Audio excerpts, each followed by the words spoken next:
ብፁዕ ወቅዱስ አቡነ ማትያስ ፓትርያርክ ርዕሰ ሊቃነ ጳጳሳት ዘኢትዮጵያ ሊቀ ጳጳስ ዘአክሱም ወዕጨጌ ዘመንበረ ተክለ ሃይማኖት፣ ብፁዕ አቡነ ሄኖክ የአዲስ አበባ ሀገረ ስብከት ሊቀ ጳጳስ፣ ብፁዓን አበው ሊቃነ ጳጳሳት፣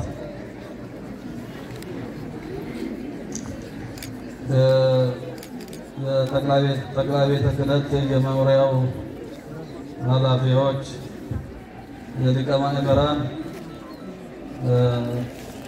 የማነ ዘመንፈስ ቅዱስ የአዲስ አበባ ሀገረ ስብከት ዋና ስራ አስኪያጅ፣ የመንበረ ፓትርያርክ የየመምሪያው የየስራው ክፍል ኃላፊዎች፣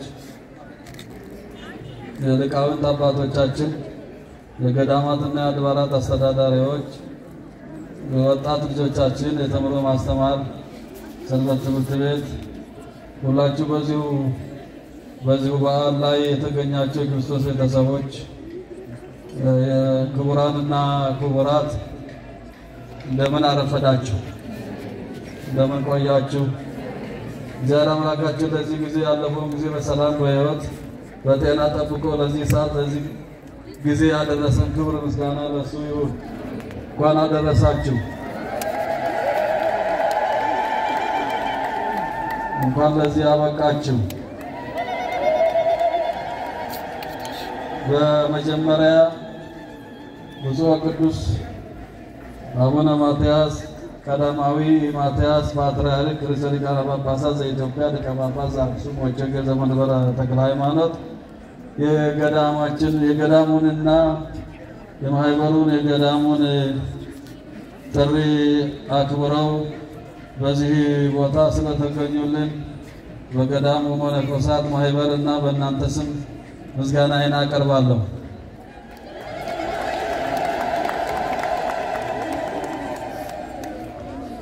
ክርስቶስ ተንሥአ እሙታን አሰሮ ለሰይጣን ሰላም ኮነ።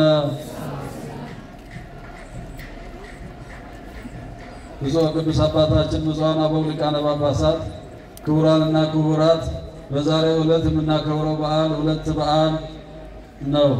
አንደኛው በዚህ ታላቅ ገዳም የጌታችን አምላካችን የመድኃኒታችን ዓለምን ታቦተ ሕግ ከመንበረ ክብሩ አውጥተን ቅዳሴ ቤቱን በማሰብ የምናከብረው በዓል ሲሆን፣ ሁለተኛ በኢትዮጵያ ምዕመናንና በግርማዊ ቀዳማዊ ኃይለ ሥላሴ ንጉሠ ነገሥት ዘኢትዮጵያ ጸሎት እንዲሁም በኢትዮጵያውያን አርበኞች ተጋድሎ ተገኝተው የተገኘው የድል በዓል ነው።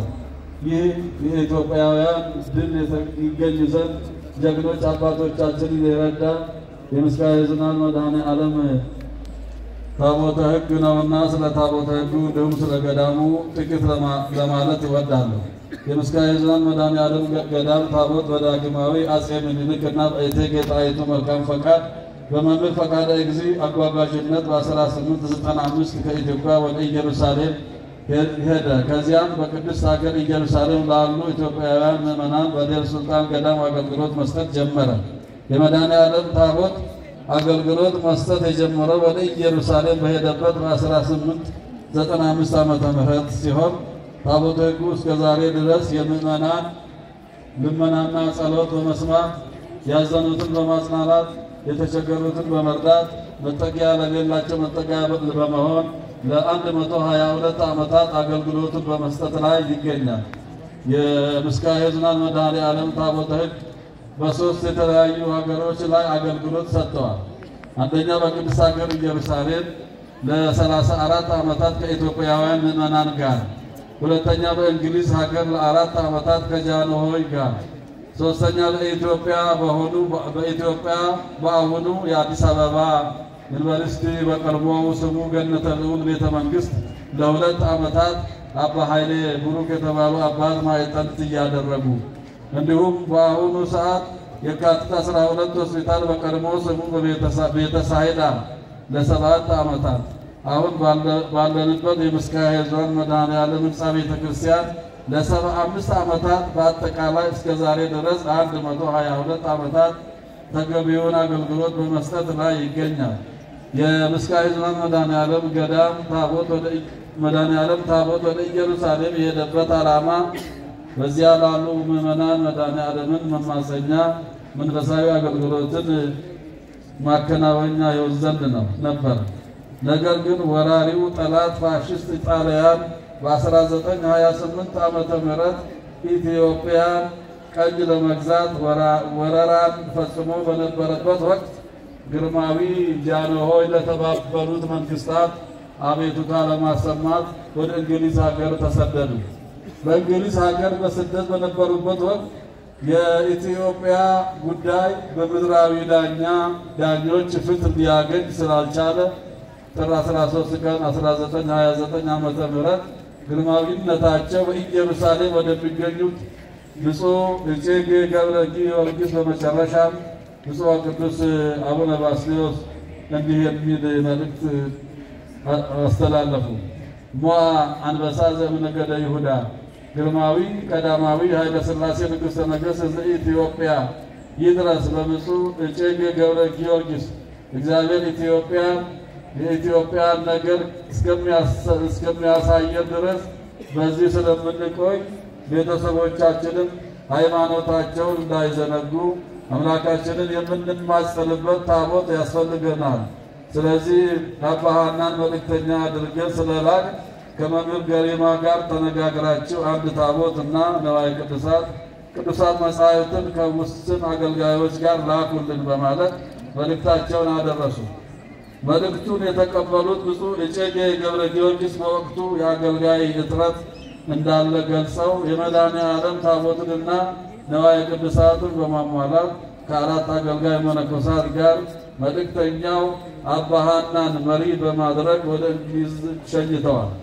ግርማዊ ጃንሆይም ከኢየሩሳሌም የመጣላቸውን የመድኃኔዓለም ታቦት የእንግሊዝ መንግስት በሰጣቸው ባት በሚባል የአምልኮ ስፍራ ሚያዝያ 27 ቀን 1929 ዓመተ ምህረት ከኢየሩሳሌም በመጡት መነኮሳትና በአባ ሐና አማካኝነት ከመላው ቤተሰቦቻቸው ጋር ስለ ሀገራቸውና ስለ ኢትዮጵያውያን ሱባኤ ይዘው መድኃኔዓለምን መማፀን ጀመሩ።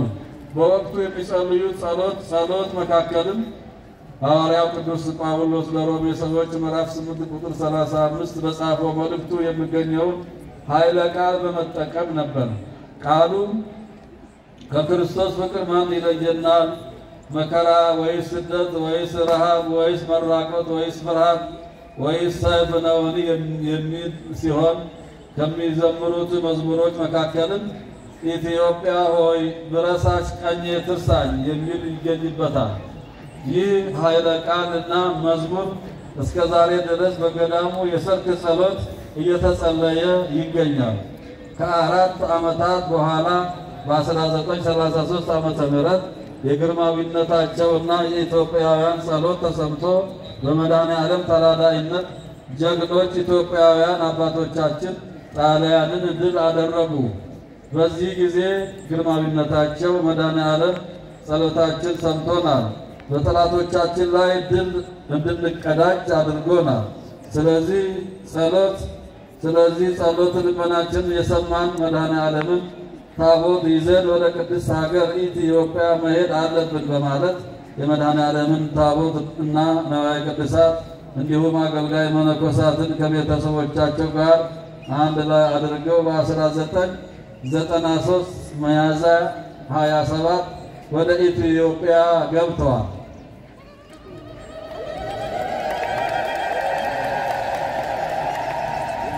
በዚህ ዕለትም ግርማዊነታቸው ከመላው ኢትዮጵያውያን ጋር በአዲስ አበባ የኢትዮጵያ ሰንደቅ ዓላማ ሰቅለው በማውለብለብ የድል በዓሉን አክብረዋል።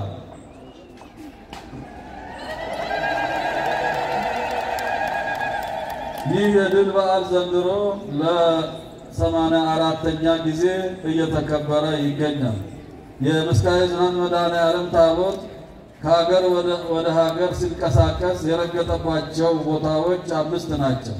እነሱም ከኢትዮጵያ ወደ ኢየሩሳሌም፣ ከኢየሩሳሌም ወደ እንግሊዝ፣ ከእንግሊዝ ወደ ካርቱም፣ ከካርቱም ወደ ኦሜርላ፣ ከኦሜርላ ወደ አዲስ አበባ መሆኑን ታሪክ ያስረዳል።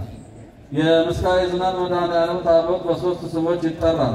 አንደኛ ዴር ሱልጣን መድኃኔዓለም ዴር ሱልጣን መባሉ በኢየሩሳሌም አገልግሎት ሲከናወንበት የነበረው ቦታ ዴር ሱልጣን በመሆኑና ትርጓሜው የንጉሥ ገዳም ማለት ስለሆነ።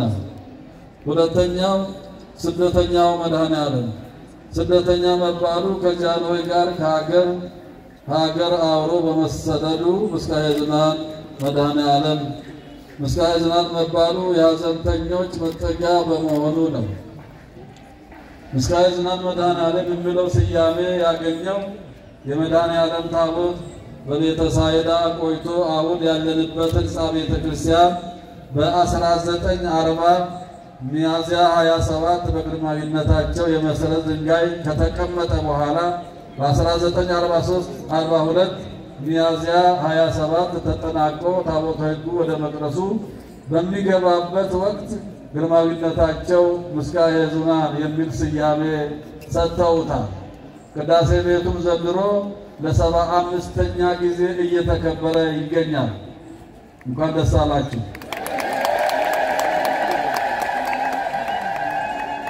ይህ የመድኃኔዓለም ታቦት እስከ ዛሬ ድረስ አጠቃላይ ለ122 ዓመታት አገልግሎት ሰጥቷል፣ በመስጠት ላይ ይገኛል። በአሁኑ ሰዓት ገዳሙን በበላይነት በመምራት ላይ የሚገኘው የምስካየ ኅዙናን መድኃኔዓለም ገዳም አስተዳደር ቦርድ ቀደምት አባቶቻችን በገዳሙ ያስቀመጡትን ስርዓት በማስጠበቅ በሁሉም የመንፈሳዊ እና የዓለማዊ አገልግሎት ዘርፎች ምዕመናን በባለቤትነት ይገለገሉ ዘንድ ጥብቅ ክትትል እያደረገ ይገኛል። የምስካየ ኅዙናን መድኃኔዓለም ገዳም የመንፈሳዊ እና የዓለማዊ ትምህርትን በሚያከናውንባቸው ተቋማት ውስጥ የገዳሙ አስተዳደር ቦርድ በሚሰጠው መመሪያ መሰረት በመንፈሳዊና በዓለማዊ ትምህርት ለሀገር የሚጠቅሙ ትውልድን እያፈራ ይገኛል። ገዳሙ በመንፈሳዊ የትምህርት ዘርፍ የንባብ፣ የቅዳሴ፣ የቅኔ፣ የመጻሕፍት ሐዲሳት፣ ብሉያት ተማሪዎችን እያስተማረና ለመምህርነት እያበቃ ለቤተ ክርስቲያን ተተኪ መምህራንን በማፍራት ላይ ይገኛል። እንዲሁም በተምሮ ማስተማር ሰንበት ትምህርት ቤት ወጣቶች በመንፈሳዊ ሕይወታቸው እንዲጠነክሩ መስማት የተሳናቸው በራሳቸው ቋንቋ ቃለ እግዚአብሔርን እንዲማሩ ከፍተኛ ጥረት እያደረገ ይገኛል። በዓለማዊ ትምህርት በገዳሙ ዘመናዊ ትምህርት ቤት በብቁ አመራሮች እና የማስተማር ብቃታቸው በተረጋገጠ መምህራን ይመራ ዘንድ የገዳሙ አስተዳደር ቦርድ ግምገማ አድርጎ ተገቢውን አመራር በተገቢው ቦታ በመመደብ ከመዋዕለ ሕፃናት እስከ መሰናዶ ትምህርት ድረስ ትውልድን እያስተማረ ለሀገር ተተኪ ምሁራንን በማፍራት ላይ ይገኛል። ከዚህም በፊት በገዳሙ ተሰርቶ አገልግሎት ላይ የዋሉ የልማት ተቋማት የሆኑት ባለ 3 ባለ 7 ፎቅ ህንፃ መካከለኛ ክሊኒክ እና የተከራዩ ቤቶችን በማጠናከር ለምዕመናን አስፈላጊውን አገልግሎት እንዲሰጡ በማድረግ ላይ ይገኛል። ከዚህ በተጨማሪ የገዳሙ አስተዳደር ቦርድ የምስካየ ኅዙናን መድኃኔዓለም ገዳም ቀዳሚነቱ እና ከተመሰረተበት ትውልድን የማፍራት ዓላማ አንጻር ያሉት የልማት ተቋማት በቂ ባለመሆናቸው ለገዳሙና ለኢትዮጵያ ኦርቶዶክስ ተዋሕዶ ቤተክርስቲያን ሃይማኖት ተከታዮች ርስት የሚሆን ከመሬት ስር ባለ 2 ወለል ከመሬት በላይ ባለ 10 ወለል ግዙፍ ህንፃ በማስገንባት ላይ ይገኛል። ይህን ግዙፍ ህንፃ ለማስገንባት የሚያስፈልገው የገንዘብ መጠን 400 ሚሊዮን ብር በላይ እንደሆነ ባለሙያዎቹ ገልጸዋል። በአሁኑም የቤተ ክርስቲያኒቱ ሀብት ምዕመናን ናቸውና ህንፃው ከተጀመረበት ጊዜ አንስቶ እስካሁን ድረስ የቤተ ክርስቲያኒቱን ምዕመናን በማስተባበርና የገቢ ማሰባሰቢያ ጉባኤ በማዘጋጀት በተገኘው ገንዘብ ከመሬት ስር ያለው 2 ወለል አርማታ ተሞልቶ ከመሬት በላይ ፎቅ በመገንባት ላይ ይገኛል።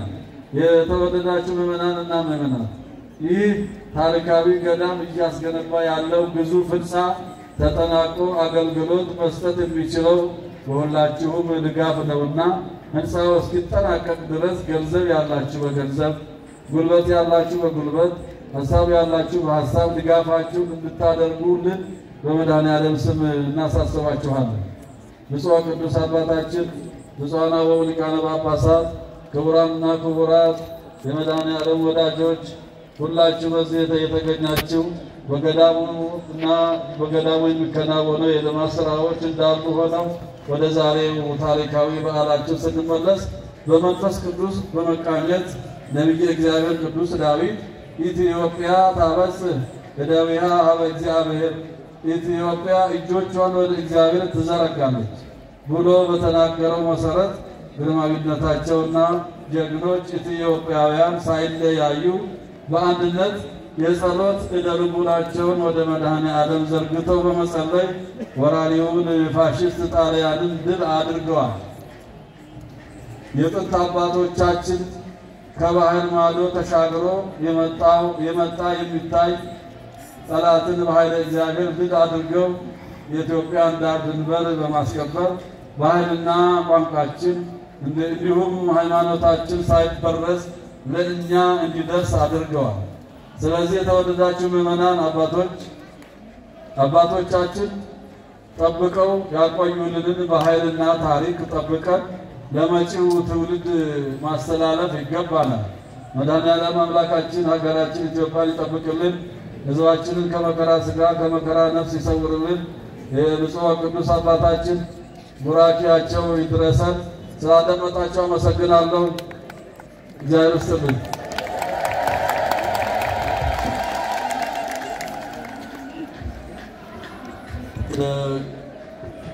ከዚህ በመቀጠል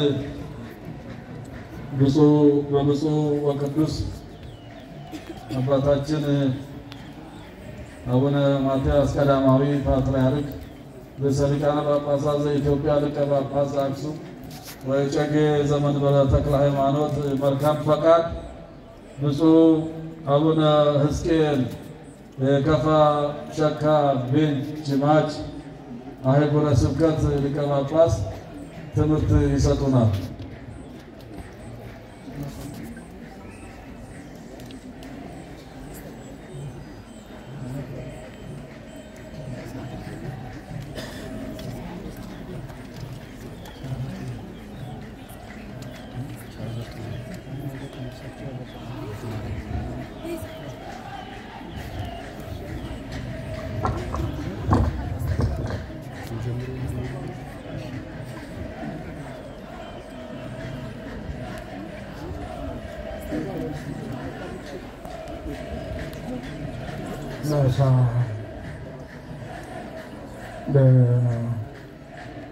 ወጦረ ሕማመነ ወቁስለ ዚአሁ አይሆን ማትያስ ፓትርያርክ ሊቃነ ጳጳሳት ዘኢትዮጵያ ሊቀ ጳጳስ ዘአክሱም ወዕጨጌ ዘመንበረ ተክለ ሃይማኖት አቡነ ሳዊሮስ ምዕራብ ሸዋ ሊቀ ስብከት ጳጳስና የታላቁ ገዳም የበላይ ኃላፊ ሊቀ ጳጳስ አቡነ ሄኖክ የአዲስ አበባ ሀገረ ስብከት ሊቀ ጳጳስ ጽዋና አገው ሊቃነ ጳጳሳት የጠቅላይ ቤተ ክህነት የመምሪያውና የድርጅቱ ኃላፊዎች አዲስ አበባ ሀገረ ስብከት ዋና ስራ አስኪያጅ ማነ መንፈስ ቅዱስ ሊቃውንተ ቤተ ክርስቲያን የሰንበት ትምህርት ቤት ወጣቶች እግዚአብሔር እንወዳችሁ እግዚአብሔርን የምትወዱት ይህንን በዓል ለማክበር ከሩቁም ከቅርቡም ቦታ የተሰባሰባችሁ ምዕመናንና ምዕመናት እግዚአብሔር በቸርነቱ ጠብቆ ሱባኤውን አሳልፎ ሰሙነ ሕማማትንም አሳልፎ ትንሣኤውንም አሳይቶ ለዚህ በዓል ያደረሰን አምላክ ስሙ የተመሰገነ ይሁን።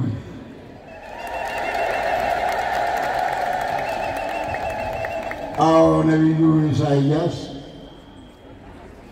አምላክ ወደዚህ ዓለም ሳይመጣ ሰው ሳይሆን ሥጋ ሳይለብስ ወደ ዓለም እንደሚመጣ ሰው እንደሚሆን ከድንግል ማርያም ከሥጋዋ ሥጋ ከነፍሷ ነፍስን እንደሚነሳ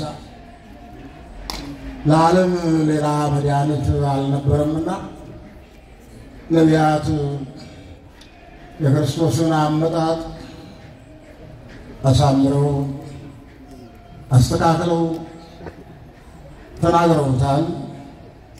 አንጋፋው የሆነው ኢሳይያስ ነሳደነው ጾረ ሕማመነ ለሥጋችንን በታምራት ለነፍሳችንን በትምህርት ተሸከመ። በሱ ቁስል የኛን ቁስል ፈወሰ፣ አዳነ። ዓለም የመጣው ለድህነት እንጂ ለቅንጦት አይደለም። ሰዎች እንዲሰግዱለትም አይደለም፣ ግብርም እንዳቀርቡለት አይደለም። ዓለም በኃጢአት ምክንያት ተጎድቶ ነበረና ቆስሎ ነበረና ለዓለም ሕክምና ለማድረግ ነው። ሕክምናውም በነፃ ነው፣ ያለ ዋጋ ነው። ነገር ግን በፈቃዱ ዓለምን ለማዳን የእኛን በሽታ ለመሸከም ሲመጣ ሰዎች ደስ አላላቸውም። ከሹማቸው የሚሽራቸው፣ ከክብራቸው ዝቅ የሚያደርጋቸው፣ ከልዕልናቸው የሚያዋርዳቸው፣ ወንበራቸውን የሚቀማቸው መስሏቸው ነበር። እሱ ዓለምን ለማዳን እንጂ የወንበር ድሃ አልነበረም። ወንበር ሁሉ የራሱ አይደለም። በሥጋዊስ በመንፈሳዊስ በቤተ መንግሥቱ በቤተ ክህነቱ ማን ያዛል? ሌላ መሪ አለ እንዴ? ሌላ አምላክ አለ እንዴ?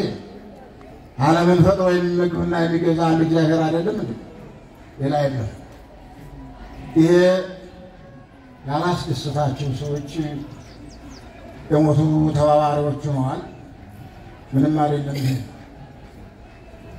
ሁሉ ደረኛ ይባልምና ነው። ግን እንዲያው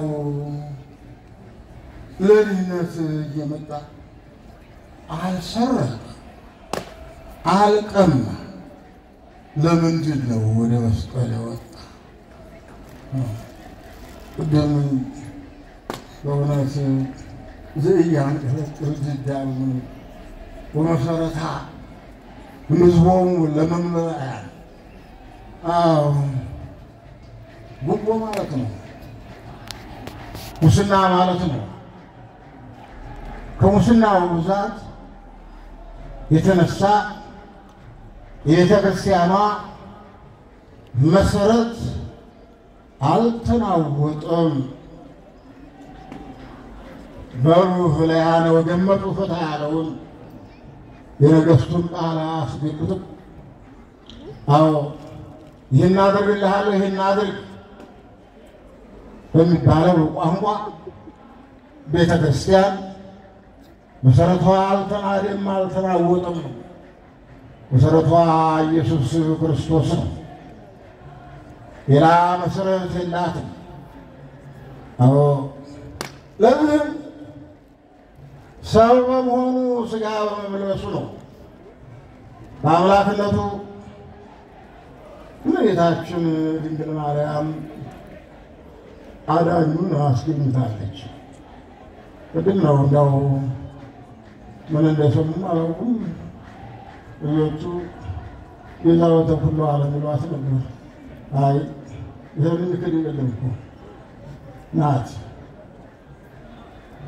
የዓለም ቤዛ የዓለም መድኃኒት የሆነውን መሲህ ኢየሱስ ክርስቶስን ያለምንም ምክንያት ጽንሳ የወለደችና አጥብታ ያሳደገች አዝላ የተሰደደች በዕለተ ዓርብ ከመስቀሉ ስር ሁና እንባዋን ያፈሰሰች አዎ ሰው ሁሉ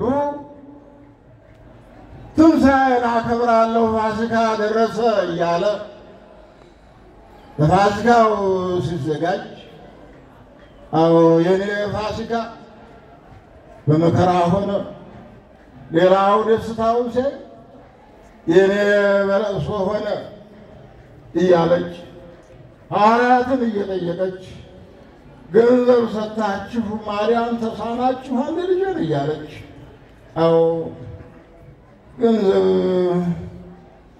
በዛ ነውና አዎ ገንዘብ አስቸጋሪም ነውና ሃይማኖቱንም ያስገድላልና ሰውንም ያስገድላልና አዎ ገንዘብ ሰጥተህ አንተ ጴጥሮስ ከሁሉ አብልጬ እወድሃለሁ እያልክ ትመካ ነበር።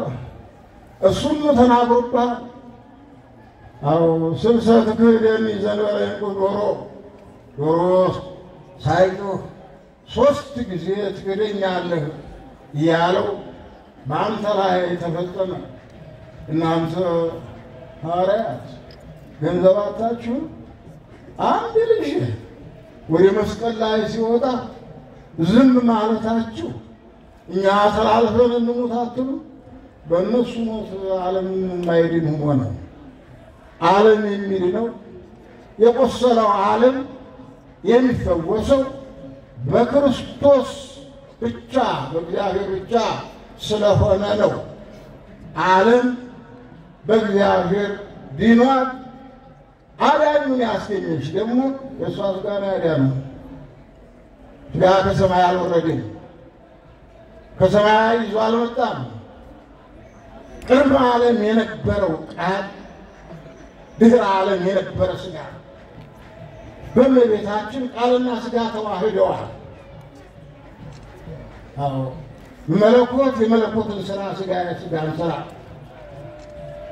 እስበሳቸው ሳይጣሉ መለኮት እሳት ነው፣ ሥጋውን ለአቃጠል ሳይል በማኅፀነ ማርያም ብዙ ታምራት ተሰርቶ ዓለም እንዲህ የተደረገ እንደው አስቀድማ እኮ በአምላክ ሕሊና ታስባ የነበረች እኮ ናት። እንደው እንደሚዳደራሽ እንደው ውሃ ፈሳሽ አይደለችም እንዴ?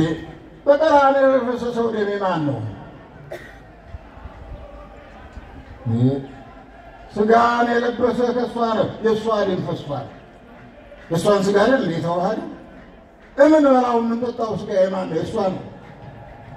ቤተ ክርስቲያኗ የቆመችበት መሰረቱ ማን ነው? ኢየሱስ ክርስቶስ ነው። ጉልላቱም መሰረቱም እግዚአብሔር ነው። መሬት በደም ታጠበች ስንል የማን ደም ነው? ከእሷ የተገኘው ደም ነው። ሥጋንም ነፍስንም አዎ ከሌላ አላመጣም። ለነፍስ ሌላ ቦታ የለም፣ ለሥጋ ሌላ ቦታ የለም።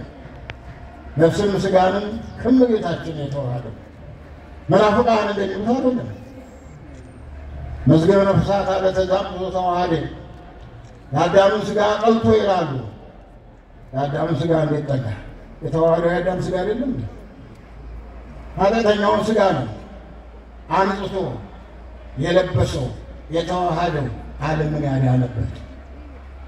ዓለም በክርስቶስ ደም መፍሰስ ድኗል። ተሰዶ ነበር ተመልሷል። በሩ ተዘግቶበት ነበር ተከፍቶለታል። ነቢያትም ሙተዋል። ደማቸው ገነትን አልከፈተም። እነሱም ሲኦል ነበሩ። እግዚአብሔር ደም ነው ቤዛና ሕይወት የሆናቸው እና መድኃኒታችን ኢየሱስ ክርስቶስ ታሪኩን እንደሰማችሁት እንግዲህ የድል በዓለም ነው። አብዮት ነገሥታቱ ሃይማኖታቸው ጽኑ ነበረና ታቦቱን ይዘው ተሰደዱ፣ ታቦቱን ይዘው ተመለሱ። የኢትዮጵያ ኦርቶዶክስ ተዋሕዶ ቤተክርስቲያን ለመንግስት ባለውለታ ናት። ችግር በተፈጠረ ጊዜ ታቦቱን በራሷ ይዛ እንደ ወታደር አብራት ዘምታለች። ድል አድርጋ ትመለሳለች። ድል ታደርጋለች እንጂ ድል አትሆንም። እግዚአብሔርን ድል አድራጊ እንጂ ድል ተደራጊ አይደለም። እግዚአብሔር አምላክ ቸር ነው። እንዲያው በእውነት 13ቱን ሕማማተ መስቀል በአንድ ቀን የአይሁድ ፍርድ የተዛባ የሚገርፉትን አይሰቅሉትም፣ የሚሰቅሉትን አይገርፉትም። ሁለቱንም ግን በሱ ላይ አድርገዋል። አብዮት ቤተክርስቲያኗ ስርዓት ግን ይሄ እንዲያው ጾድቋው ይመራና በዚህ ሕማማቱ በአንድ ወገን በመሪው በኩል 6 አቡነ ዘበሰማያት ይባላል፣ በተመሪ በኩል 6 ይባላል። ደግሞ በህብረት 1 ይባላል። ይህ ዝም ብሎ ከሰማይ የወረደ የ13ቱ ሕማማተ መስቀል ምሳሌ ነው። 13ቱን ሕማማተ መስቀል ተቀበልክ እኔ ልሙትልህ የኔ መንፈስ እያሉ ካህናቱ የሚጸልዩት ጸሎት ነው። እንባ ጋራ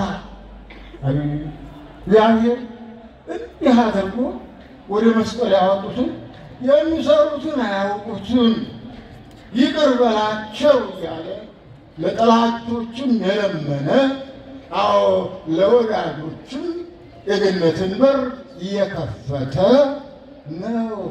ነቢዩ በማእከለ ክልኤ እንስሳ ረይኩከ ይላል። በእንስሳ መካከል ተወልዷል።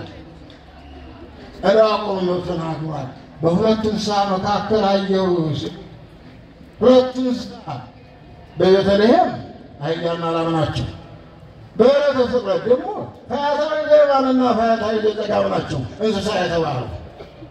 በማእከለ ክልኤ እንስሳ ረይኩከ ከመ ከመ ይቀርብ ዓመቱ አምረከ ወከመ ከመ ይበጽሕ ጊዜሁ ሌቦከ ወሶበ ይታወከ በምሕረትከ ተዘከረኒ።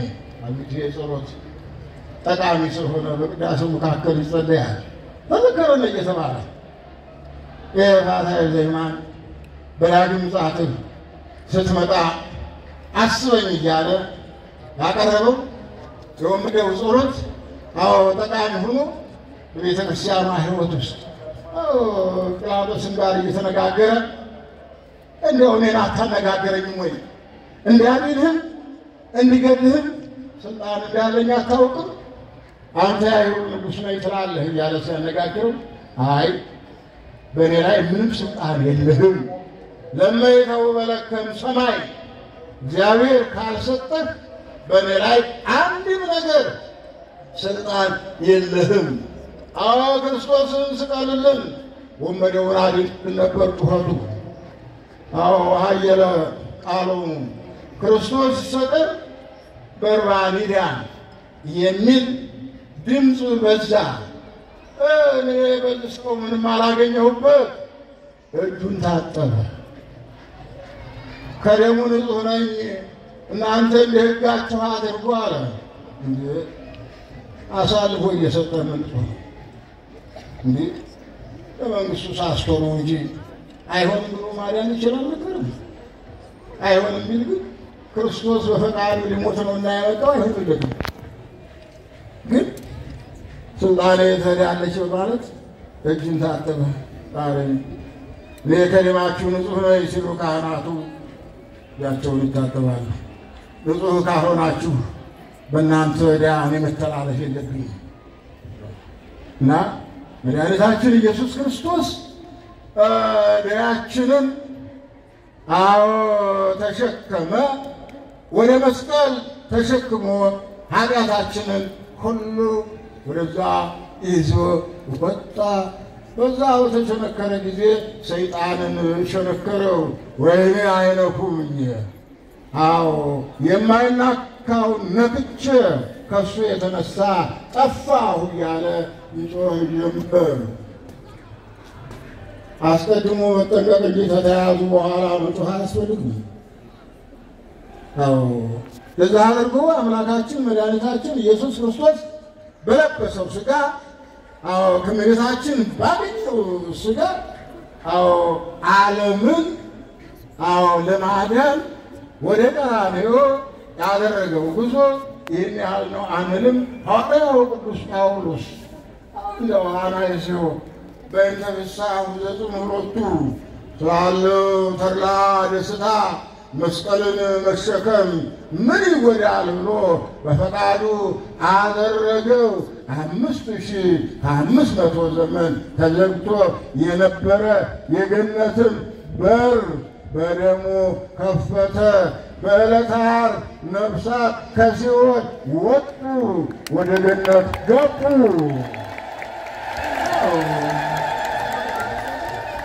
በሦስተኛው ይከበርላቸዋል ማዕዶት እየተባለ በትንሣኤው አዎ የነፍሳት የተሸጋገሩበት ከመከራ ወጥተው ከጨለማ ወጥተው ብርሃንን ያዩበት የክርስቶስ አምላክነት የመሰከሩበት ከሞቱ በኋላ ሕይወት ያገኙበት በማንም ሳይሆን በመድኃኔዓለም በኢየሱስ ክርስቶስ ነው።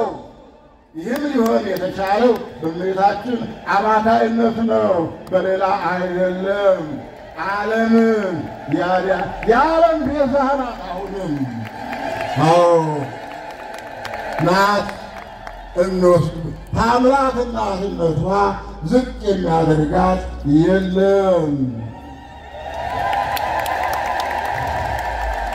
ለእኔም ለእናንተም ያለችን እኮ እሷ ናት። ለነፍሳችንም ለሥጋችንም እኮ መድኃኒት እሷ ናት። ሌላ እኮ ሕይወት የለንም።